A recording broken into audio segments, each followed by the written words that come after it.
This is the sustainability curriculum. You're going to see two variants of the sustainability curriculum today. Bonnie's coming right after me, but this is mine. So, like I said, we worked with almost all of the branches of East Lansing's city government to launch a policy interpretation effort to hopefully be a blueprint for change in the city. Okay, I'm pressing spacebar, I promise. Oh! There's also a clicker if you want. I'm going to use the clicker. Oh, okay. I'm doing this so that other people don't have to. Okay. So, here's our problems, right? Environmental policies, which East Lansing already has a bunch of. I think I interpreted like 15, 17, something like that. A lot of our towns and cities already have environmental policies on the books, but the people who are actually implementing them, due to high rates of turnover in city government, and also due to just being really, really busy city government workers, they aren't going to be reading the whole thing. And maybe they won't know nuances and details of different policies, and so they can be really difficult to implement. Here I have a visualization of what it may seem like to have to get through all of the environmental policies in your town. All right, the thing is though, these policies have already been passed. The people of East Lansing wanted this to happen, and they've already paid their taxes. So we need to make sure that this actually happens. So what I ended up doing is translating legalese, which is the original language that these policies are written in, into plain English, and then pulled out the key parts from them to basically make them into individualized one-pagers that would work for each of the departments based on their needs. My process looks linear in this slide because I couldn't find a better way to show it, but it's actually, you're working on a lot of these things parallel to each other. So first thing I did, which is going to be the first thing you do if you do this in your town, define which policies are you going to focus on, right? What are the big hitters that you need people to know about? Also, which departments do you want to focus on? There's some departments that, they're not as close to these policies, or they're not in charge of as much implementation as other departments are. You also, in between step 1 and step 2, need to figure out, okay, which of these departments already know a lot, and which do you already know a lot about what they know about? That's a confusing way to say it. Let me rephrase. Cliff, my wonderful mentor, he already knows about what maybe like 7 or 8 of the departments that we worked with. He knows what they need, what they're generally already doing well with. So we knew that there were a couple departments that we needed to contact. So defining which ones you already know what they might need and which ones you need to know more from them, that's an important 1.5 step here. I contacted the department heads that we needed to get more information from, and I conducted interviews with them. That's a key part, because you need to figure out what people actually need. Next, communicate. You translate these policies, like I said before. Oh. Am I hearing things? Okay, I'm going to keep powering through. I need to mute myself. Do I need to mute? No, I don't need to. I should mute myself, right? I did. Unmuted me. You're good. We're good? Okay. No, So after you translate all of these policies and extract the key points from them, then hand these points over to the different departments that you're working with, and you get feedback. How is this for you? Is this an accurate interpretation of the parts of these policies that might need money?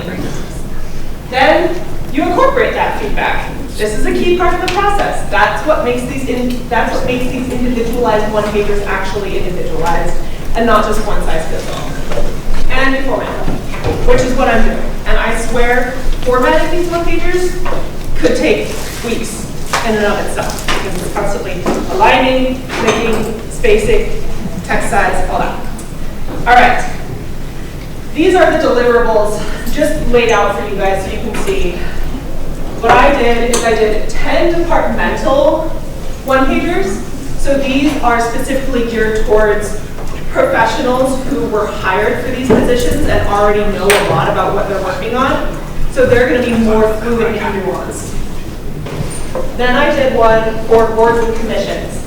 That's a slightly different frame because the people on boards and commissions, they are very well educated citizens who were elected, and they're not necessarily hired specifically to work on a departmental task like the departmental employees are.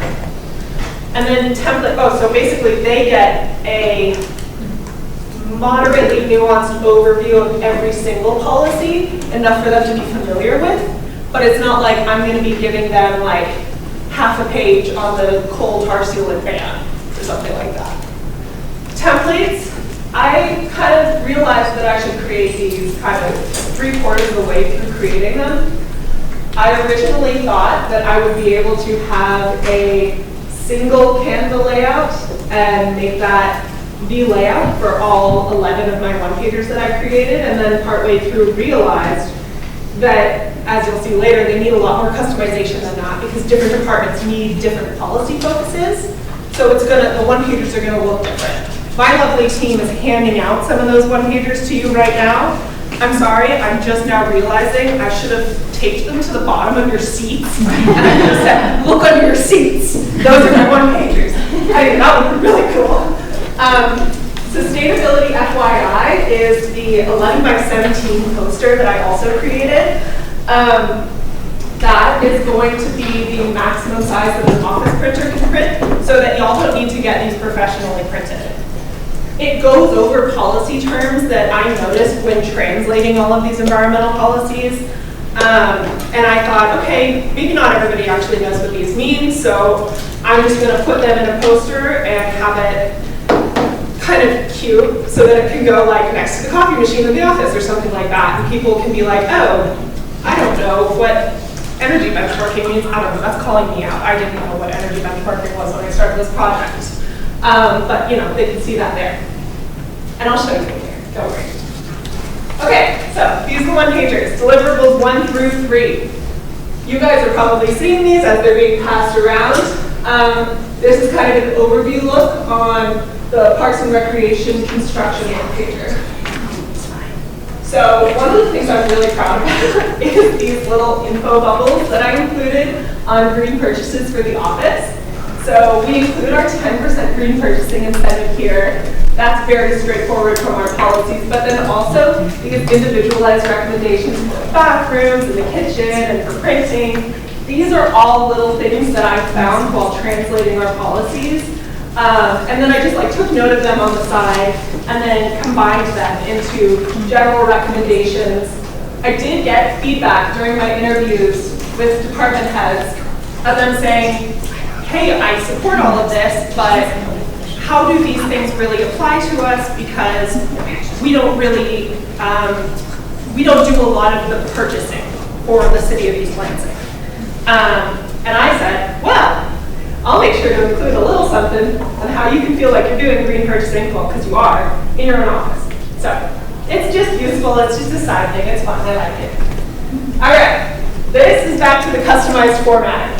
So like I said, I discovered pretty much the moment I moved past my first one-pager that these need to look really different based on what each department needs. So here I have an example that has more points and less detail. So for the clerk, the city clerk needs to know a 1 or 2 sentence amount and the exact reference for the policy. You guys probably can't see this, but this says Code Chapter 34, Article 1 in bold, so that they can be like, oh yeah, let me go back to my giant binder, find this. And these are just individual bullet points for each of these policies, super condensed and summed up. And then here we have a moderate amount of points and a moderate amount of detail. So Parks and Rec is a good example of this. They need to know about the climate plan and the comprehensive plan, but also they need a little bit more detail on green purchasing. So this is the entire second half of the page dedicated to green purchasing. You see this is different from the amount, the very little amount of detail I provide to the clerk. On the back of the clerk one-pager, I do basically dedicate the entire back page to the coal tar seal thing, because they manage the permits for that. So I did give them more detail on the back. But the front page is a good example of more points, less detail. And then back here, we have fewer points and more details. So parking downtown, they have maybe like 3 or 4 policies from our giant stack of policies that actually apply to their everyday working life. And so that's why I included 3. I think there's another 1 or 2 on the back with also some more detail. All right, I'm really proud of this. I made little link trees and I made them into a QR code and I put them on the bottom of the one-pagers. I discovered, unfortunately, before talking today, that if you are on an Android and you click on the link, it will download the document for you. If you're an iPhone user, then you will actually be able to see the document. Please scan it. It's so fun. I'm really proud. This could be a fun thing for you guys to do in your towns if you want to. Okay. Oh, We gotta go back. There we go. everybody wants to stand. Okay. All right, we good? Thumbs up from the audience. We got some scanners. Scanners in the back. Clear? All right. This is what it looks like in case your phone's not working. I'm really happy with it. And this basically also serves a very useful function because our one-pagers are only able to go over a certain amount of information. So if they have questions, they're like, okay, I got 3 bullets from the climate plan, but I actually want to know a lot more about that. Easy. Go ahead and click on that little thing that says climate plan, and then you'll get the whole 20-something page document. All right, final deliverable. The sustainability poster. This is the overall look on it. And these are the main things that I focused on here. So these 2 blurbs are excerpts from our climate sustainability plan for East Lansing, defining sustainability and resilience. I feel like those are 2 buzzwords that are used a lot in the climate change and environmental politics world. And I think it's useful for people to see what we're actually talking about when we talk about sustainability and when we talk about resilience. Then I put these cute little icons next to these descriptions here for things like integrated pest management, systemic pesticides, things like that. Like I said before, they're definitions of policy terms. All of these terms are things that came up in the policies that I was translating. And, you know, they're on a range from people probably know about this, like greenhouse gases at this point, to systemic pesticides, which I actually didn't know. They run through the planet's whole system, and then if someone like a deer comes and eats the planet, then the deer could get toxic stuff in them. So that's not good. Anyway, so what we did overall in this project, just reiterating it, we enabled implementation for the environmental policies in East Lansing. This is my team. My team is the reason why these one-pagers work as well as they do. They made sure that these one-pagers were actually individualized and helpful. We have cliff walls back there in the brown plaid, and then we have Matt Davenport sitting right next to him. They are awesome. And then also these city resources helped me so much in my interviews with them, letting me know what they actually need to know about these policies. I say, do try this at home. Number 1, get feedback. Get feedback from the departments that you're working with. That's what makes this project tick. Number 2, make sure to be ready to work parallel. Be doing your communication while you're also doing your creation. Number 3, follow up. Kind of piggybacking off of number 1, get feedback, but you know, communication is key here. This is important to me because I believe that environmental policy is our chance to take the burden of healing and protecting our earth off of individual citizens. I have spent my entire academic career studying environmental policy and behavior change. And this project gave me an opportunity to see how they tie together in real life. Thank you.